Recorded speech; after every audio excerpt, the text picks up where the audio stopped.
दोस्तों, अगर ध्यान में प्रवेश करना है तो आपको प्रत्येक दिन अपने ध्यान में बदलाव लाने होंगे। यानी जैसे जैसे आपके शरीर में बदलाव आएंगे और आपके सांस लेने की गति में स्थिरता आएगी, वैसे वैसे आप ध्यान की गहराई में जाना शुरू हो जाओगे। आप जितना भी समय ध्यान में बिताते हैं, उसके प्रभाव अगर आपकी बॉडी यानी शरीर पर आ रहे हैं तो आपका ध्यान बिल्कुल सही दिशा में है। लेकिन अगर आप बहुत ही लंबे समय से ध्यान करने का प्रयास कर रहे हैं, उसके बावजूद भी आपको ध्यान में कोई आनंद महसूस नहीं हो रहा और आप ध्यान करते करते अपने ही विचारों में खो जाते हो, कभी आपका ध्यान में मन ही नहीं लगता, तो ऐसा आपके साथ क्यों हो रहा है? क्योंकि आप लोगों को कभी भी ध्यान की टेक्निक्स बताई नहीं जाती है। आप लोग केवल अपनी आंखें बंद कर लेते हो और ध्यान में जाने का प्रयास कर लेते हो। ऐसे तो आप लोग सालों साल ध्यान के अनुभव नहीं कर पाएंगे। इसलिए बिल्कुल सिंपल मेथड आपको मेडिटेशन के करने होंगे, और एक नहीं 10 से अधिक टेक्निक्स आपको ध्यान में जाने की अपनानी होगी। उनमें से कोई एक टेक्निक्स आपके लिए काम कर जाती है, क्योंकि सभी का शरीर एक जैसा नहीं होता है। कभी आपने यह सोचा है कि जब आप ध्यान करते हो तो आपके शरीर में चलने वाले सांस आपका ध्यान समाधि तक बिल्कुल सरलता से कैसे पहुंच जाते हैं? लेकिन ध्यान करने का जो सबसे बड़ा नियम है वह है समय।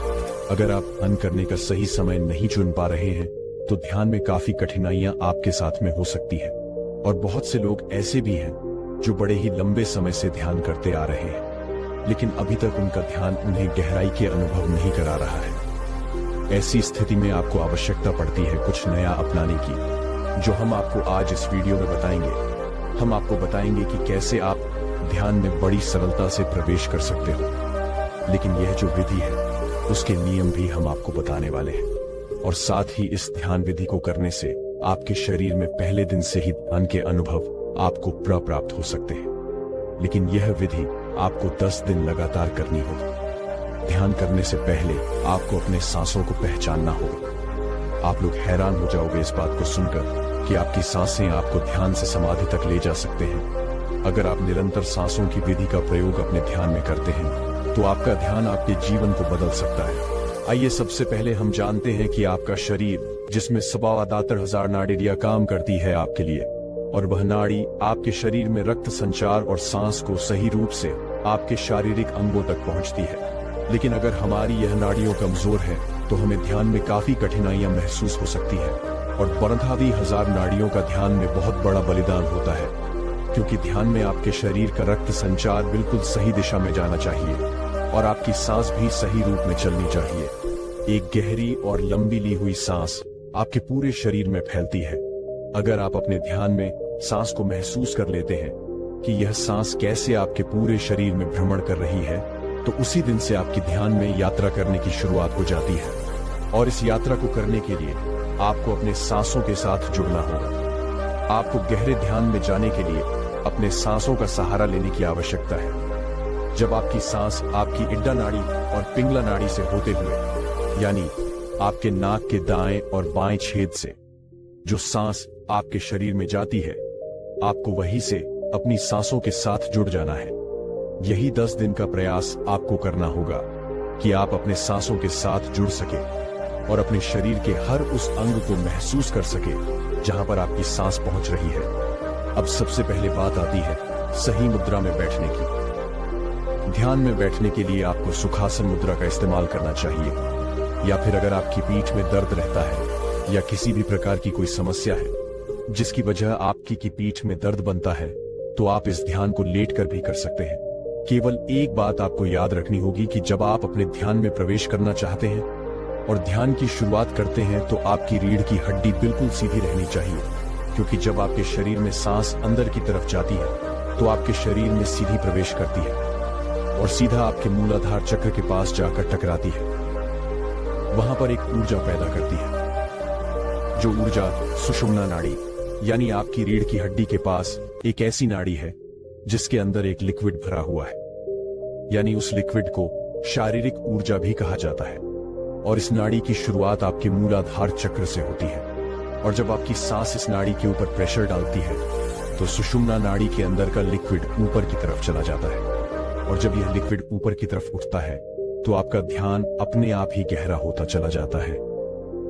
यह तो हो गया कि कैसे यह विधि आपके लिए काम करेगी, जो अब हम आपको बताने जा रहे हैं। ध्यान में प्रवेश करना है तो 10 दिन का अभ्यास आप लगातार कीजिए। आपको पता भी नहीं चलेगा कि कब आपका ध्यान में अचानक ही प्रवेश हो गया। अब आपको पहले 5 दिन ध्यान के दौरान अपने शरीर की आवाजों को महसूस करना है। यानी जब आप ध्यान करते हो तो आपको अपने शरीर के भीतर जो भी हलचल महसूस होती है, इस हलचल को आपको केवल महसूस करते रहना है। उसे ध्यान के दौरान बंद आंखों से देखने का प्रयास करना है। यानी आपको अंतर्मन होकर अपने शरीर के भीतर होने वाली हलचल को पकड़ना है।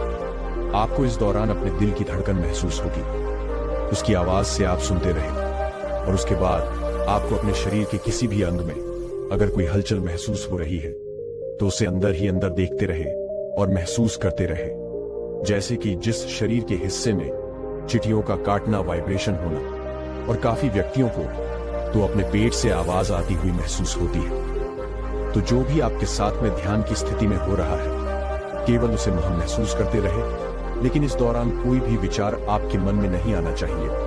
केवल आप ध्यान में ऐसा विचार रखें कि आप अपने शरीर को बंद आंखों से देख पा रहे हैं और कुछ समय बाद आपका ध्यान अपने आप ही आपकी सांसों पर आ जाएगा और फिर लगातार कुछ समय अपनी सांसों को महसूस करते रहे कि कैसे यह सांस आपके शरीर में प्रवेश कर रही है और कैसे शरीर से बाहर की ओर जा रही है। आप अपना ध्यान अपनी नाक पर भी लगा सकते हैं और अपनी नाभि पर भी बेहतर होगा कि आप सांस को अपने शरीर में खींचते समय अपना ध्यान अपनी नाभि पर रखें और सांस को छोड़ते समय अपना ध्यान आप अपनी नाक पर रखें।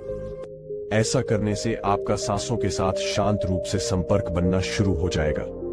आपकी नाक में 2 छेद हैं जहां से आपकी सांस अंदर की तरफ यानी आपके शरीर में जाती है। केवल आपको इस मार्ग से ध्यान में प्रवेश करना है। इस बात का आपको विशेष ध्यान रखना होगा। कुछ समय बाद आपको अपनी सांसों की आवाजें अपने कानों में सुनाई देना शुरू हो जाएगी और फिर आप अपना ध्यान अपने कानों पर ले आए और पूरे ध्यान के अनुसार अपनी सांसों की आवाज को सुनते रहे, लेकिन किसी भी प्रकार का कोई विचार आपके मन में ना आए। इस बात का आपको विशेष ध्यान रखना है। केवल अपनी सांसों की आवाज आप सुनते रहे और जैसे जैसे आपकी सांस आपके शरीर में जा रही है और बाहर आ रही है और उससे जो भी आवाज आपको सुनाई दे रही है, केवल उसे सुनते सुनते आप अपने ध्यान में जाने का प्रयास करें। यानी अपने शरीर को ढीला छोड़ना शुरू कर दीजिए। आप देखेंगे कि जैसे जैसे आपका शरीर ढीला होता रहेगा, वैसे वैसे आपका शरीर स्थिर अवस्था में जाना शुरू हो जाएगा। सबसे पहले आपके पास आपका पेट, आपकी दोनों बाजू या सुन्न पड़ना शुरू हो जाएगी। उसके बाद आपका पूरा शरीर शून्य अवस्था में चला जाता है और जो भी हिस्सा आपके शरीर का अगर अभी भी शून्य नहीं हो पाया है, क्योंकि ऐसे कुछ अंग रह जाते हैं जो पूर्ण रूप से शून्य अवस्था में नहीं आ पाते, जो केवल उसी हिस्से पर आपको अपना ध्यान ले जाना है और उसे महसूस करते रहना है। आप देखेंगे कि कुछ समय बाद वह शरीर का हिस्सा भी अचानक ही शून्य हो चुका है। तो सबसे पहले और 5वें दिन तक आपको यही अभ्यास करना है। जब आप लगातार इसी अभ्यास को 5 दिन करेंगे, यानी सबसे पहले आपके शरीर में होने वाली हलचल को महसूस करना, अपने शरीर की आवाजों को सुनना और अपने शरीर को ढीला छोड़ते चले जाना। अगर आप ऐसा करेंगे तो 5 दिन के भीतर ही आपके शरीर में और आपके ध्यान में जो अनुभव आपको आएंगे वह बड़े ही लाजवाब होंगे। इसके बाद आपको अगले 5 दिन का प्रयास करना है। अब जो मैं बताने जा रहा हूं आपको ऐसा करना है। सेम वही प्रोसेस 5 दिन करने के बाद 6ठे दिन जब आपका शरीर स्थिर अवस्था में आना शुरू हो जाए तो आपको महसूस होगा ध्यान में विचारों की संख्या काफी हद तक बढ़ रही है, जो कि ऐसी स्थिति में आपका ध्यान अपने आप ही आपकी आज्ञा चक्र पर चला जाता है, जिसकी वजह से आपको अपने सर के नीचे का हिसाब महसूस ही नहीं होता। यह ऐसी अवस्था होती है जिसमें आपके मन में बड़ी उत्सुकता जागती है। आपके मन में हमेशा यही रहेगा कि मैं ध्यान में प्रवेश करने वाला हूं, अब मैं ध्यान में जाने वाला हूं। मुझे जो भी ध्यान में दिखाई दे रहा है, मुझे इसके अंदर प्रवेश करना है, मैं ध्यान में चला जाऊंगा। तो यह सब कुछ विचार आपको अपने मन में नहीं लेकर आने हैं, क्योंकि यही से आपका मन आपको भटकाने का पूर्ण प्रयास करता है। आपको बिल्कुल निर्विचार होकर बैठना है और किसी भी प्रकार का कोई बुरा विचार अपने मन में लेकर नहीं आना है। आपको यह महसूस ही नहीं करना है कि आप ध्यान की अवस्था में बैठे हुए हैं और आप ध्यान में प्रवेश करने का प्रयास कर रहे हैं। इन बातों को जब तक आप नहीं भूलोगे तब तक आप ध्यान में प्रवेश नहीं कर पाओगे। तो सबसे पहले बात आती है कि आपको अपने भीतर से उत्सुकता को नष्ट करना होगा। और वह कैसे होती है, आइए जानते हैं। इसके लिए आपको फॉर्मेशन की आवश्यकता पड़ती है, यानी आपको अपने ध्यान में यह बोलना है कि मुझे कुछ भी करने की आवश्यकता नहीं है, सब कुछ मेरे पास पहले से ही मौजूद है। मैं केवल अब यहीं पर हूँ जो मुझे ध्यान में दिखाई दे रहा है। मुझे कुछ भी इससे आगे का रहस्य नहीं जानना है। मैं आज भी अच्छा हूँ, मैं कल भी अच्छा रहूंगा। मुझे तो बस जो यह अंधेरा अपने ध्यान में दिखाई दे रहा है, केवल इसी के अंदर प्रवेश करना है और इसे पहचानना है कि यह कहां तक जा रहा है, यह रास्ता कितना लंबा है। केवल मुझे यही पहचानना है। यह बात आपको ध्यान के दौरान अपने मन ही मन दोहराए, और जब आप ऐसा करेंगे तो आपके अंदर से उत्सुकता काफी हद तक कम होने लगेगी। और जब आपके शरीर से, आपके मन से यह उत्सुकता कम हो जाती है तो आप खुद ध्यान में प्रवेश कर जाते हो। क्योंकि जब आप अपने शरीर से अपना ध्यान दूर ले जाते हो और इस ब्रह्मांड से दूर ले जाते हो, अपने घर से दूर ले जाते हो, तो आप ध्यान में गहरा प्रवेश करना शुरू कर देते हो। यह बड़ी ही रहस्यमय बात है। आप इस विधि को दोहराकर जरूर देखना। 10 दिन के बाद जो भी अनुभव आपको आए, आप कमेंट बॉक्स में जरूर शेयर करें। ज्ञान के अंतिम परिणाम मतलब परम अवस्था खुपने में होता है, परंतु बहुत से साधक ध्यान के अभ्यास में इन्हीं बदलाव के कारण आने वाली परेशानियों को बिना समझे घबराहट में या दरकार या उसे बदलाव को कोई शारीरिक बीमार सोचकर बिना उसके कारण या उसके हल खोज ध्यान छोड़ देते हैं। या बहुत से साधक उसे पॉइंट पर पहुंचकर ध्यान से उठ जाते हैं। जैसे किसी साधक को अगर 20 मिनट बाद ऐसी कोई समस्या महसूस होती है तो ऐसे साधक अपने ध्यान के समय को ही घटाकर 20 मिनट कर देते हैं। आज आप इस पूरे वीडियो को ध्यान से देख लीजिए। यह मैं आपको अपने अनुभव से बता सकता हूँ कि अगर आप इन समस्याओं परेशानियों के पीछे के मुख्य कारण, उनके हल को समझ लेंगे तो आप कभी भी इन समस्याओं की वजह से ध्यान नहीं छोड़ेंगे, या आपके ध्यान की गति इन समस्याओं की वजह से तो नहीं रुकेगी। ध्यान के समय एक साधक को महसूस होने वाली ये कुछ समस्याएं हैं, जैसे कि सिर में दर्द, सर भारी महसूस होना, थर्ड आई या तीसरे तिल माथे के बीच अजीब सा खिंचाव महसूस होना, ध्यान के समय चेहरे पर पसीना आना, गर्माहट सी महसूस करना या झुंझलाहट सी महसूस करना, पेट और छाती में हलचल सी महसूस होना, जैसी कोई चीज अंदर घूमने लगी हो, अचानक से शरीर में पैरों से लेकर सर की तरफ एक झटका सा महसूस होना, अचानक पूरे शरीर में झंझनाहट, वाइब्रेशन सी महसूस होना। कई बार साधक को महसूस होता है कि उसका गला रौंद गया है, या सांसें ही स्लो हो गई है, कम हो गई है, या दिल की धड़कन बढ़ी हुई महसूस होती है। एकदम आप पाते हैं कि आपके दिल की धड़कन बहुत बढ़ गई है। हाथों में या हथेली और उंगलियों में बिजली का करंट या एनर्जी से महसूस होना, ध्यान में बैठे हुए शरीर का हिलना महसूस होना, गले में से कोई चीज गुजरती हुई सी महसूस होना, जैसे ऊपर की ओर कोई चीज बहने लगी है, हाथों में भारीपन महसूस होना और गर्दन में अजीब सा अकड़ाहट महसूस होना, जैसे आप अभी ध्यान से नहीं उठे तो आपको पैरालिसिस अटैक या लकवा मार जाएगा। ये वो एहसास है, समस्याएं हैं, परेशानी है जो एक साधक के जीवन में हमेशा आती है। इन सभी बदलावों का जो मुख्य कारण है वह है हमारी चेतना, एनर्जी, क्रिएटिव पावर, कॉन्शियस। आप उसे किसी भी नाम से समझे, इसी शक्ति से हम बात कर पाते हैं, चलते फिरते हैं, दिन भर के सभी काम करते हैं। यही वो एनर्जी है, पावर है जो हमें दिन भर दौड़ाई रखती है। लेकिन जब हम ध्यान में बैठते हैं तो क्या होता है कि जो एनर्जी बोलने, चलने फिरने, काम करने में लग रही थी, सबसे पहले तो आसन में बैठते ही उस एनर्जी का खर्च होना रुक जाता है। अब आसन में बैठने के बाद साधक अपने ध्यान को सिर्फ तीसरे तिल पर टिकाने की सोचता है, साथ में सुमिर या मंत्र जप कर रहा है। लेकिन जब आपका ध्यान आंखों के ऊपर धीरे धीरे टिकने लगता है, जिसे आप ऐसे भी समझ सकते हैं कि ध्यान में जैसे जैसे आपकी एकाग्रता बढ़ती है तो आपकी चेतना शक्ति जो हमारे पूरे शरीर में फैली हुई है वह पैरों के अंगूठे से लेकर सिमटना शुरू होकर वापस ऊपर की ओर चलती है। जबकि हमारे शरीर को जब से हमने इस दुनिया में जन्म लेकर पहली सांस ली थी तब से वह शक्ति ऊपर से नीचे बह रही थी। तो यह सभी बदलाव, परेशानी, समस्याएं इसीलिए आपको महसूस होती है क्योंकि हम ध्यान के समय अपने शरीर की चेतना शक्ति के बहाव को एकदम उल्टी दिशा, टोटली अपोजिट रिवर्स कर रहे होते हैं। तो जिस प्रकार आपका मन ध्यान से धीरे धीरे सहज होकर प्रेम, श्रद्धा, विश्वास से भर जाता है, उसी प्रकार आपके शरीर को भी चेतना शक्ति के इस मिटावल का धीरे धीरे अभ्यास होता है और एक समय ऐसा आता है कि आपकी चेतना को पैर के अंगूठे से लेकर सर की छोटी तक सिमटने में सिर्फ 2 मिनट से भी कम का समय लग सकता है। एक सिंपल से उदाहरण से समझिए कि जब आप जिम करना शुरू करते हैं या कोई एक्सरसाइज शुरू करते हैं तो शुरुआत के कुछ दिन आपके शरीर के कई हिस्सों में कई तरह का दर्द महसूस होता है, लेकिन धीरे धीरे जब आप हर रोज एक्सरसाइज करते हैं या जिम करते हैं तो आपका शरीर उन एक्सरसाइज के अनुसार ढल जाता है। तो इसी प्रकार ध्यान के दौरान भी आपका शरीर चेतना के सिमटा चेतना के उलट दिशा में बहाव के कारण हमें भी ऐसी सभी परेशानियां महसूस कराता है। लेकिन अगर आप इन परेशानियों को सोचकर इसी पॉइंट पर खड़े रहेंगे तो माफ कीजिएगा, ध्यान में आप आगे कभी नहीं बढ़ पाएंगे। आपके ध्यान न की अवस्था वैसे ही बने रहेगी जैसी अभी है। आइए अब इन सभी परेशानियों को 3 कैटेगरी में डिवाइड कर लेते हैं, क्योंकि एक को समझने में आपका बहुत समय लग सकता है। तो पहले हम इन 2 समस्याओं को समझ लेते हैं। सर में दर्द, भारीपन या माथे के बीच खिंचाव सा महसूस होना, चेहरे पर ध्यान के समय पसीना अधिक आना, झुंझलाहट सी महसूस होना, बेचैनी सी महसूस होना। असल में जब आप ध्यान में मंत्र जब सुमिर करते हैं तो आपका ध्यान शुरुआत में एकदम से नहीं लगता, लेकिन आप शुरू में अपनी तरफ से शारीरिक कोशिश या दबाव खुद ही बना देते हैं, जबकि आपको आपके शरीर के किसी भी हिस्से पर किसी भी तरह का कोई दबाव नहीं बनाना होता।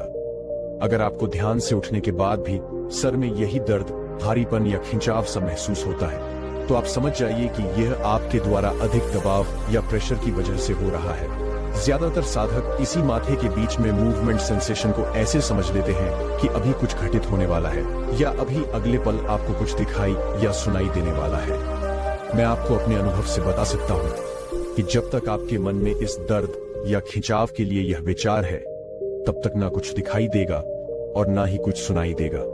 तो कृपया इस पर ध्यान न देकर आप बिल्कुल सहज तरीके से मंत्र जप करें और आपको ध्यान में आंखों के पीछे के अंधकार में कुछ भी ढूंढने या देखने की कोशिश नहीं करनी है और ना ही अपनी आंखों पर कोई दबाव डालना है। हालांकि शुरुआत में आपके सिर के हिस्से को आपके पूरे शरीर की एनर्जी को संभालने की आदत नहीं होती, तो हल्का सा भारीपन, ये खिंचाव महसूस होना बहुत नॉर्मल है। इसीलिए कभी कभी साधक को सर में और चेहरे पर पसीना और गर्माहट सी महसूस होती है। ध्यान से उठने के बाद अगर आपको कोई खिंचाव या दर्द महसूस नहीं होता तो इससे आपको परेशान होने की कोई जरूरत नहीं है। धीरे धीरे अभ्यास से यह अपने आप नॉर्मल हो जाता है। इसके बारे में आप चिंता ना करें, बल्कि जब यह आपको महसूस होना शुरू होता है तो आप उस वक्त पे इस पर ध्यान ना लगाकर अपने मंत्र जप में पूरा ध्यान लगाए रखें। कुछ ही दिन में आप महसूस करेंगे कि ये दर्द ऑटोमेटिक ही कम हो गया है या खत्म हो गया है। उसके बाद आपका इसकी तरफ ध्यान जाना ही बंद हो जाएगा। दूसरी कैटेगरी है जिसमें साधक बहुत डर या घबरा जाते हैं कि उनको कोई शारीरिक बीमारी हो गई। लगती है कभी कभी ऐसा लगता है कि आपका गला रौंद गया हो, जैसे आपको सांस लेने में दिक्कत हो रही है। ऐसा भी लगता है कि सांसें उल्टी चल पड़ी हो या सांसें बंद सी हो गई हो, कम हो गई हो या दिल की धड़कन बढ़ गई हो। हाथ और गर्दन भी भारी से महसूस होते हैं। ऐसी अवस्था में साधक का डरना बहुत नॉर्मल है। आइए इनको समझ लेते हैं।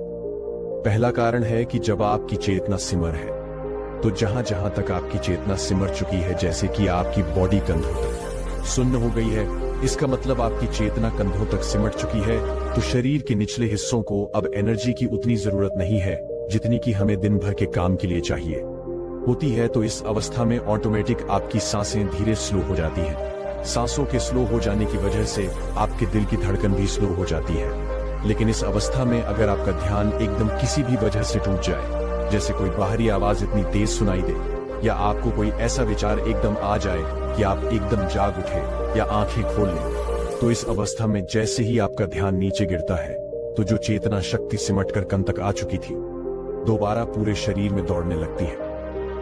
इस अवस्था में आपको एकदम गहरी सांस आती है, तो आपको वहम सा होने लगता है कि कहीं आपकी सांस तो नहीं रुक गई थी, और फिर आप पाते हैं कि आपका दिल जोर से धड़कने लगता है। फिर आप डर जाते हैं कि कहीं बीपी घट गया है या बीपी बढ़ गया है, क्या हुआ था। जबकि आपके दिल की धड़कन को पेश बनाने के लिए जैसे ही आपकी सांसें नॉर्मल होती है, जो कि पहले स्लो हो गई थी, तो दिल की धड़कन भी कुछ सेकंड्स के लिए बढ़ेगी और फिर नॉर्मल हो जाती है।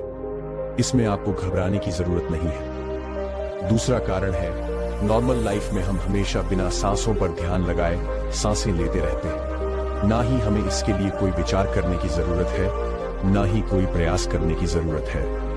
तो कुछ साधक जो ब्रीदिंग मेडिटेशन करते हैं, जिसमें सांसों के आने जाने के ऊपर ध्यान किया जाता है, ऐसे साधक कई बार अपनी तरफ से सांसों की स्पीड पर बंद लगाने या उन्हें कम या ज्यादा करने की कोशिश करते हैं, जो कि बिल्कुल गलत है। आपको अपने शरीर के किसी भी नर्वस सिस्टम के साथ कोई छेड़छाड़ नहीं करनी है। ये जो लोग पहले किया करते थे, वह हमेशा अपने गुरु के व्यक्तिगत पर्सनल गाइडेंस में करते थे। तो आपको यह सब नहीं करना है। आपको गले के आसपास और सर के पिछले हिस्से में जो महसूस होता है, अकड़ाहट सी महसूस होती है, या ऐसा महसूस होता है कि वहां से कुछ गुजर रहा है, ऊपर जा रहा है। तो जब आपकी चेतना सिमटकर कंधों से ऊपर चलती है, तो आपके गले में से गुजरती है। इस अवस्था में शुरुआत में का गला सूख जाता है और फिर गर्दन में अकड़ाहट सी महसूस होती है। जब चेतना शक्ति गले में से गुजरती है, उस वक्त आपको शरीर के निचले हिस्सों में भारीपन महसूस होता है, लेकिन कोई दर्द या परेशानी उस वक्त नहीं होती। तो आप पहली बार अपने शरीर को एक पत्थर की तरह टिका हुआ सा महसूस करते हैं, जिसमें कोई सेंसेशन फीलिंग नहीं है।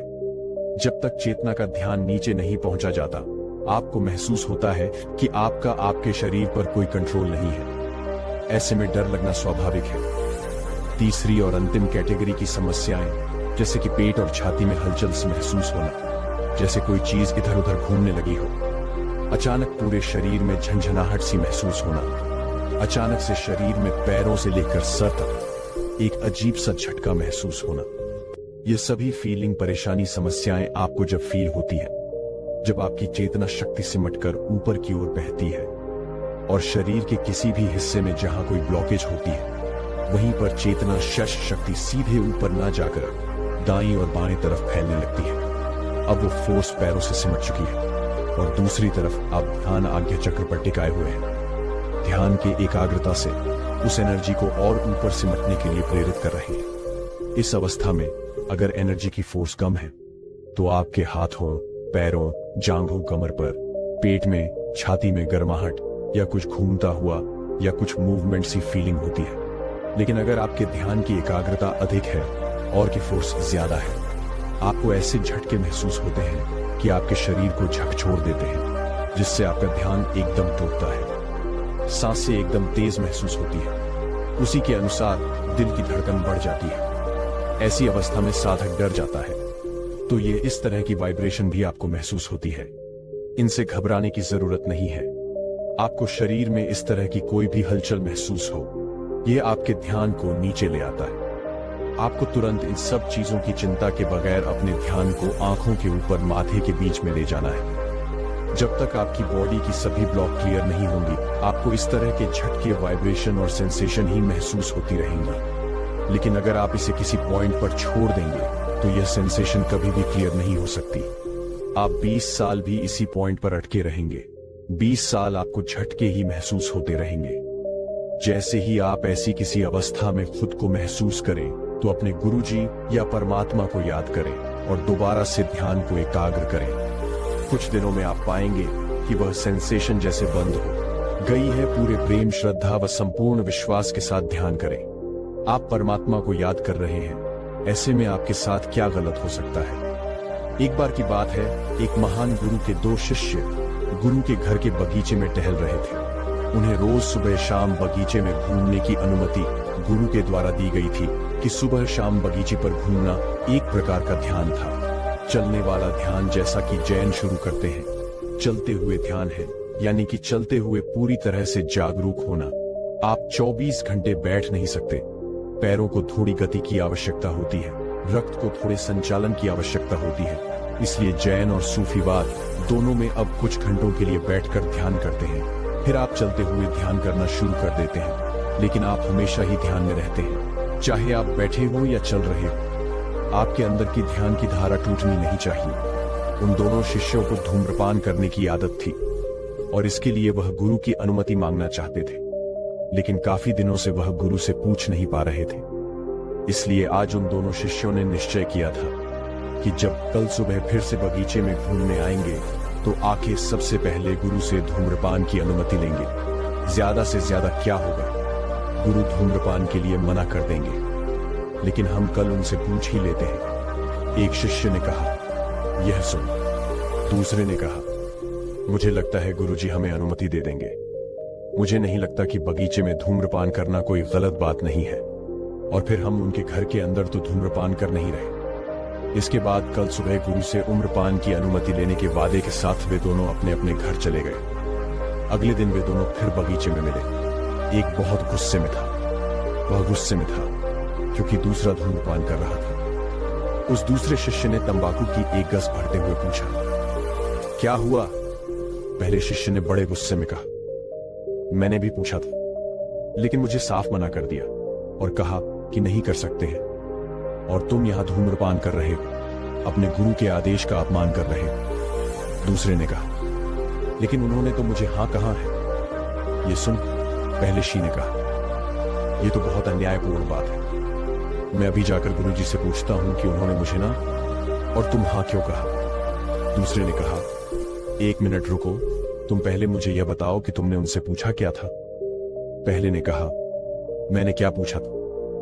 मैंने तो बस एक साधारण सा प्रश्न पूछा था कि क्या मैं ध्यान करते हुए धूम्रपान कर सकता हूं, और उन्होंने कहा, नहीं। यह सुन। दूसरा हंसने लगा। उसने कहा, अब मुझे समझ में आया कि मामला क्या है। मैंने गुरुजी से पूछा था कि क्या मैं धूम्रपान करते हुए ध्यान कर सकता हूं, और उन्होंने कहा, हां।